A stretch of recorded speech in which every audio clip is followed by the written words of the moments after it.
So, Mike, Prism Technology, tell us a little bit about where you're located and all that you all offer to your customers up there. Okay, we are located in Redford, Michigan, just outside of Detroit, Michigan. We are an industrial powder coater. We provide a lot of services for the automotive industry and other relative companies that deal with automotive industry. We don't do a lot of direct bolt-on type parts. We do a lot of material handling, racks, stuff like that. We're more of a batch coat type system. We have 3 batch ovens. We do have an automated line for small parts. It tends to stay busy. We do a lot of small parts. It's just none of it is directly related to direct bolt-on parts for automotive. Gotcha. We do take in walk-in customers a lot, local area. We do some custom wheels and stuff. We tend not to take on a lot of Class A showroom finish stuff. We're just kind of not set up for that.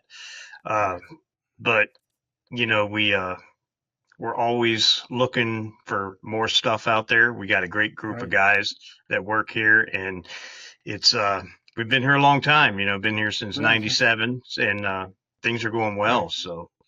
Yeah, I was gonna say a long time. Almost coming up on is that right? 30 years. So I'm could be coming up 28, something like that. And how many employees do you have there now working with you all? Now we have currently there's 12 hourly employees, and then myself and Eric, the owner, which has grown a lot since 1997 for sure. And, the company started in 2,500 square foot building. We now have 3 different buildings for a total of around 30,000 square feet. And wow, that's pretty, so we tend to keep ourselves busy, and we have one of the largest batch ovens in the local area here as a 12 by 25 foot oven. So we do some large scale material handling racks with that oven as well. So a lot of our customers have their own powder system, but they can't do large scale stuff like that. So we do that for them. So. Gotcha. Yeah. So, how did you get your start in the coatings industry? How far back have you been involved with that? I've been with the company. It'll be 4 years, January 1st. The owner, the current owner, he is a very good friend of mine. We used to work together before he came and took this company over from his father. I've known him for, I guess, 28 years. I've known him, and we worked together. Basically, we worked over the road, a lot of truck driving, stuff like that. And he got a hold of me one day and told me, that he'd been coming up here, took this company over from his dad, and he wanted me to come up and share it with him and help run it with him. And so that's kind of where we're at now. He made me a partner in it, and things are going well. I enjoy it. I got tired of traveling all the time, so it's very nice to be. Yeah. Had you had much experience in the powder coating or any coating? I had not. I started from scratch. So when I first started here, right? Which is good sometimes, right?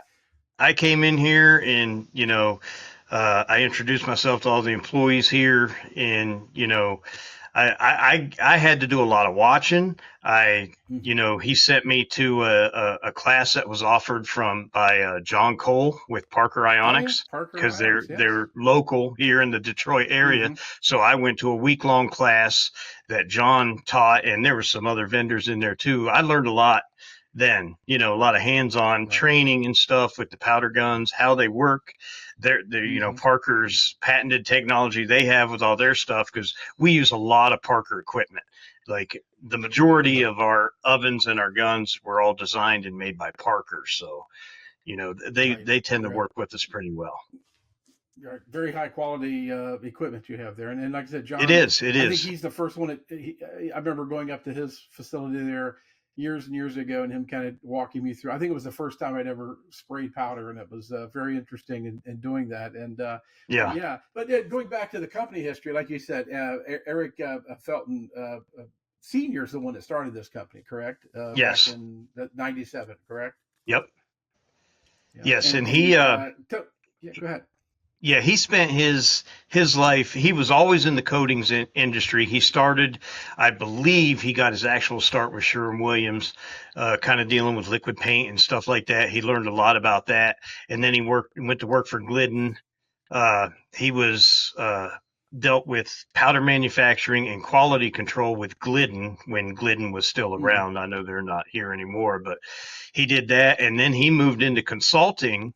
Uh, I can't remember the exact corporation he worked for in the consulting, but he would travel all over the country and he would watch other companies' powder lines, how they worked. If they were having an issue, he would go there and troubleshoot, narrow down Hmm. what the issue is, give them recommendations on how to fix it and what they need to change to make it better. So he had a Right. lot of experience in that. And then when he was tired of doing that, he's like, you know what? I'm just going to start doing it myself. And he started out real small and it just kind of Right. ballooned into what it is now.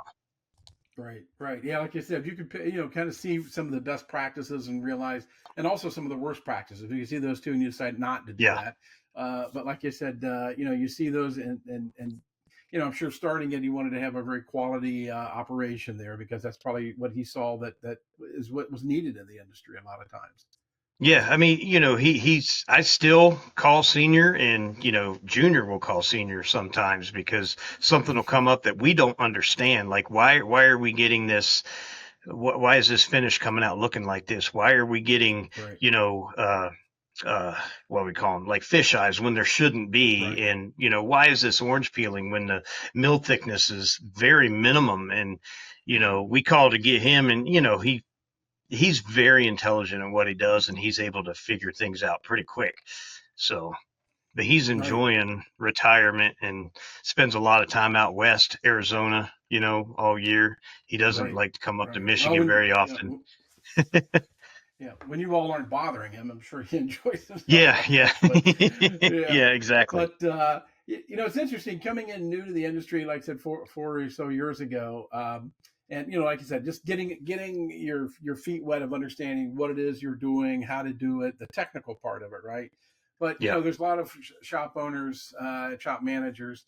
What's been kind of the what was the most surprising thing that you learned when you first got into the industry about this about running a facility like this? Anything that sticks out in your mind, or I mean, really how, you know, it's like, it's a dirty job. I mean, it is. right?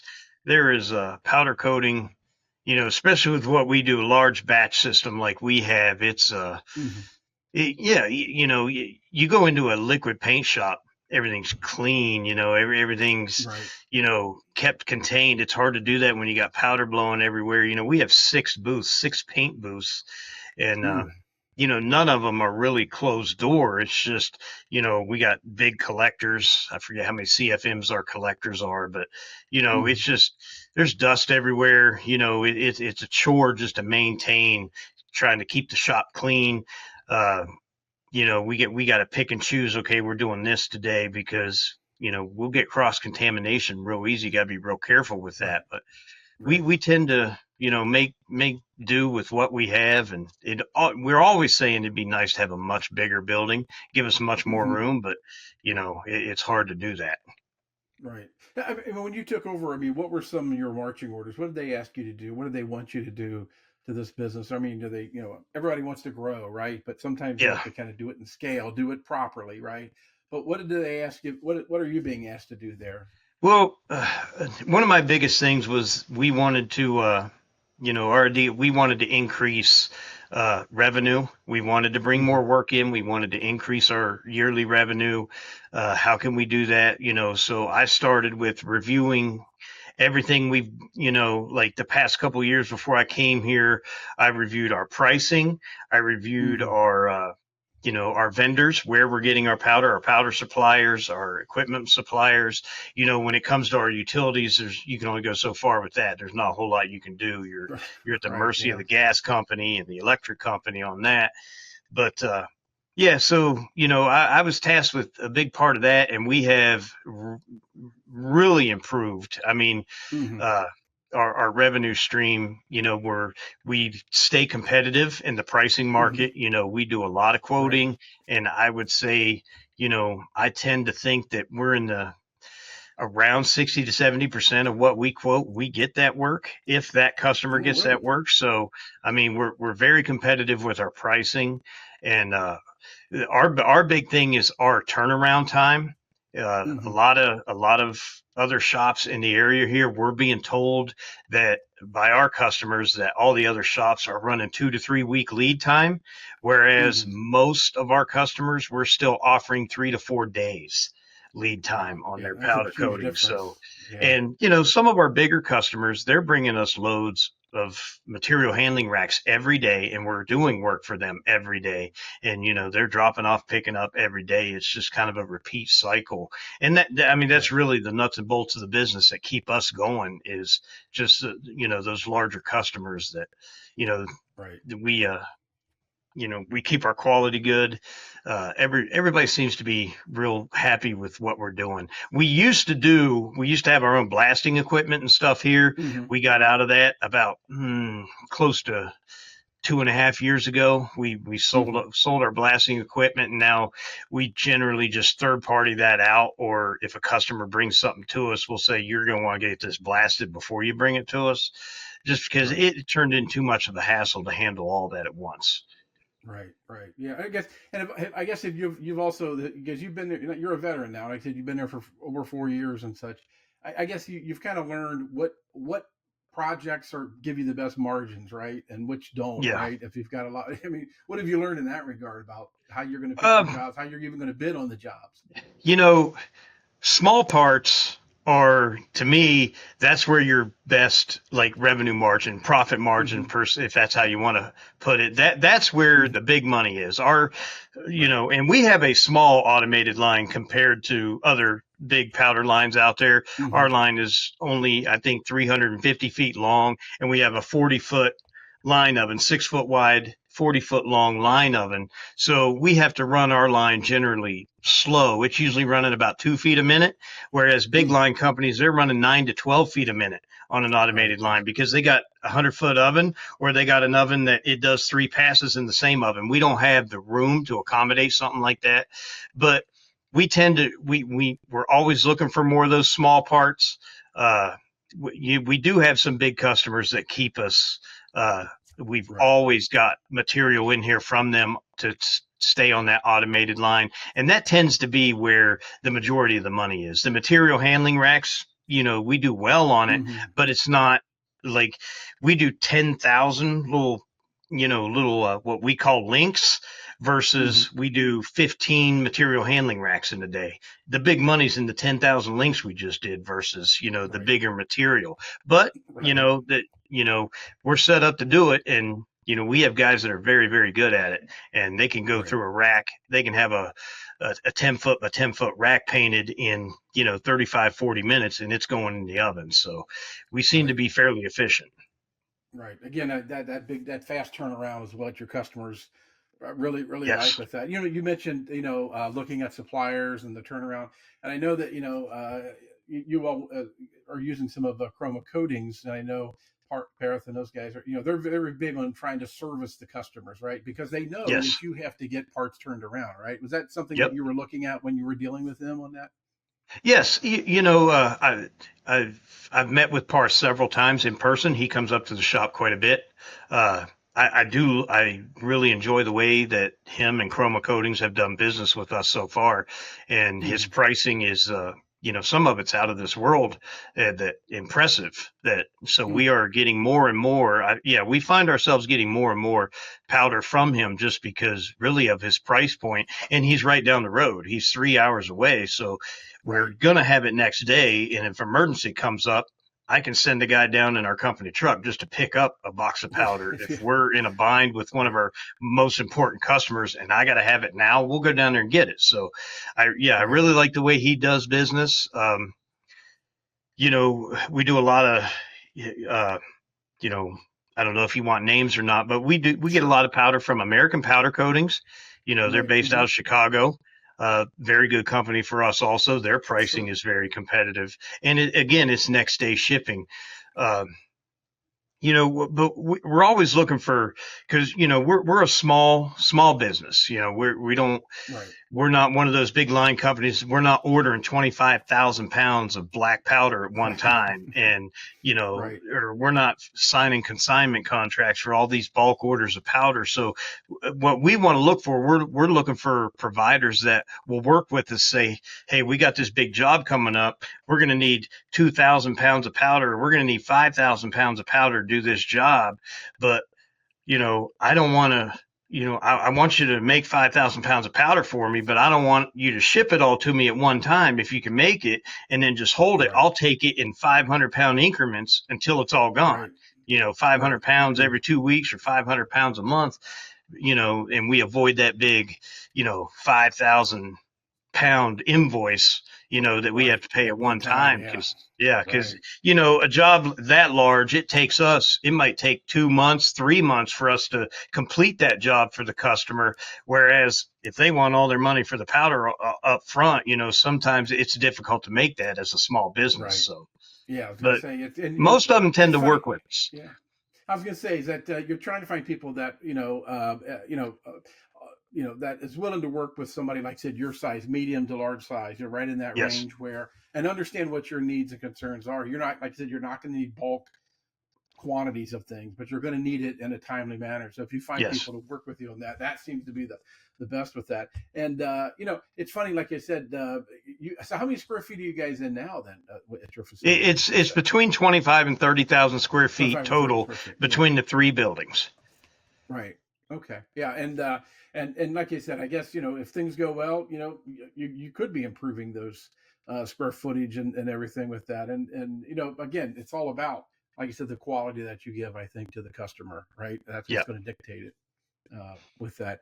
Like you said, you've got, it's, what'd you say, 12 employees. Hard to find good powder coaters these days to come in and It help you is. with that, right? Yeah. Yes, it is. And, we have, our guys are, we have 4 guys that paint all the time. That's all they do. They really don't do anything else. They do really well. There was only one that came here really that had any powder experience when he Mm, started. And so the other 3 pretty much started from scratch. And between Eric Jr. and his dad, and then myself on the last one that we hired, we're the ones that trained him how to paint, what we're looking for.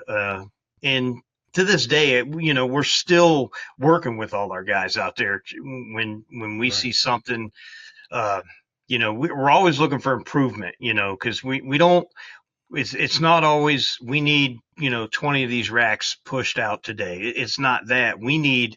Right. I'd rather have 12 racks pushed out that I know the customer is going to be more than thrilled with, and not send back to me to have it recoated, than send 20 out that 5 of them are coming back to me, they wanting recoats because there's light spots on them. So Right. we're Right. more, we've been focusing more and more on our quality and trying to Mm, balance that with our efficiency and our time that we have.